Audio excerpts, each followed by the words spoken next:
കോതമംഗലം കുട്ടമ്പുഴ ഉരുളൻതണ്ണിയിൽ കാട്ടാന ചവിട്ടിക്കൊന്ന ക്ലാച്ചേരി സ്വദേശി എൽദോസിന്റെ സംസ്കാര ചടങ്ങുകൾ ഉടൻ ആരംഭിക്കും. എബി ജോൺ തോമസ് ചേരുന്നു. എന്താ ഈ ഒരുക്കങ്ങൾ? ഇപ്പോൾ സംസ്കാര ചടങ്ങുകൾ ആരംഭിക്കാനുള്ള എല്ലാം പൂർത്തിയായി കഴിഞ്ഞു എബി?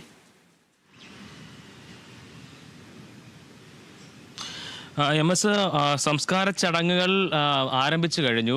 ഇപ്പോൾ പള്ളിയിൽ ഉരുളൻതണ്ണി മാർത്തോമാ മിഷൻ പള്ളിയിൽ പ്രാർത്ഥനാ ചടങ്ങുകൾ നടക്കുകയാണ്. അതിനുശേഷം ചേലാട് കുറുമറ്റം സെമിത്തേരിയാണ് സംസ്കാരം നടക്കുക. വീട്ടിൽ എത്തിച്ച മൃതദേഹം അവിടെ നിരവധിയായിട്ടുള്ള ആളുകൾ എൽദോസിനെ അവസാനമായി കാണുന്നതിന് വേണ്ടി എത്തിയിരുന്നു. ഇന്നലെ തന്നെ വലിയ രീതിയിലുള്ള പ്രതിഷേധങ്ങളൊക്കെ തന്നെ ഉണ്ടായിരുന്നു.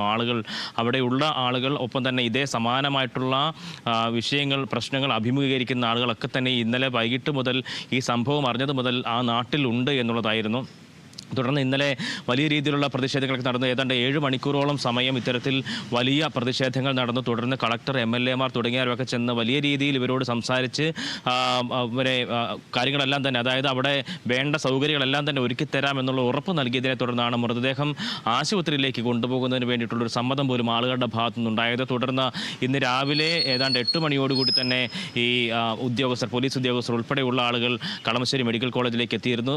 പുലർച്ചെ 4 മണിയോടുകൂടി തന്നെ കളമശ്ശേരി മെഡിക്കൽ കോളേജിൽ എൽദോസിന്റെ മൃതദേഹം എത്തിച്ചിരുന്നു. തുടർന്ന് ഇന്ന് രാവിലെ 9 മണിയോടുകൂടി ഇൻക്വസ്റ്റ് നടപടികൾ നടത്തി. തുടർന്ന് 10 മണിയോടുകൂടി പോസ്റ്റ്മോർട്ടം ആരംഭിച്ചു.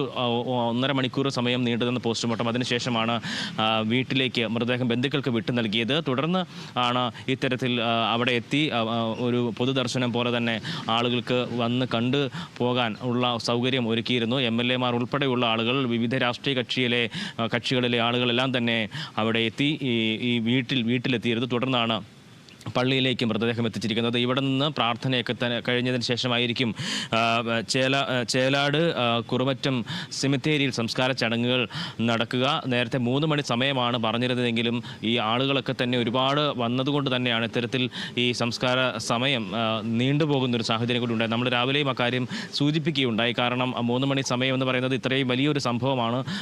നിരവധിയായിട്ടുള്ള ആളുകൾ അനുഭവിക്കുന്ന ഒരു പ്രശ്നമാണ്. ഇന്നലെ വലിയ രീതിയിൽ പ്രതിഷേധങ്ങളൊക്കെ തന്നെ നമ്മൾ കണ്ടതാണ്. ഇത്തരത്തിൽ വലിയ രീതിയിൽ ശ്രദ്ധ നേടിയിട്ടുള്ള ആളുകൾ ഒരുപാട് ഭയത്തോടു കൂടി ജീവിക്കുന്ന ഒരു സാഹചര്യം കൂടി അവിടെ ഉണ്ട് എന്നുള്ളതാണ്. എന്തായാലും ഈ കുടുംബത്തിന് വേണ്ടിയിട്ടുള്ള സഹായങ്ങളൊക്കെ തന്നെ ചെയ്യാം എന്നുള്ള കാര്യം കളക്ടർ ഉറപ്പ് നൽകിയിരുന്നു. അതനുസരിച്ചുള്ള കാര്യങ്ങളൊക്കെ തന്നെ നടന്നുകൊണ്ടിരിക്കുന്നു. ഒപ്പം അവിടെ ആ പ്രദേശത്ത് സുരക്ഷാ സംവിധാനങ്ങൾ ഏർപ്പെടുത്തും.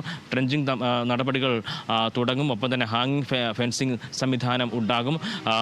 ലൈറ്റുകൾ സ്ഥാപിക്കാൻ തുടങ്ങിയിട്ടുള്ള ഉറപ്പുകളൊക്കെ തന്നെ നൽകിയിട്ടുണ്ട്. അത് ഈ വരുന്ന ദിവസങ്ങളെല്ലാം തന്നെ അത് പൂർത്തിയാക്കും. 21-ാം തീയതിയോടുകൂടിയാണ് ഫെൻസിംഗ് സംവിധാനത്തിൻ്റെ നിർമ്മാണങ്ങൾ ആരംഭിക്കുക. 27-ാം തീയതി ഈ വാഗ്ദാനങ്ങളൊക്കെ ഏത് വിധേന നടന്നിട്ടുണ്ട് എന്നതിനെക്കുറിച്ചൊരു അവലോകന യോഗം ഈ കുട്ടമ്പുഴയിൽ വെച്ച് തന്നെ നടത്താനുള്ള ഒരു തീരുമാനവും ഇന്നലെ എടുത്തിരുന്നു. അപ്പോൾ ആ നിലയ്ക്കുള്ള നടപടികളും തുടർന്നുകൊണ്ടിരിക്കുകയാണ്. സംസ്കാര ചടങ്ങുകൾ അത് നടന്നുകൊണ്ടിരിക്കുകയാണ്.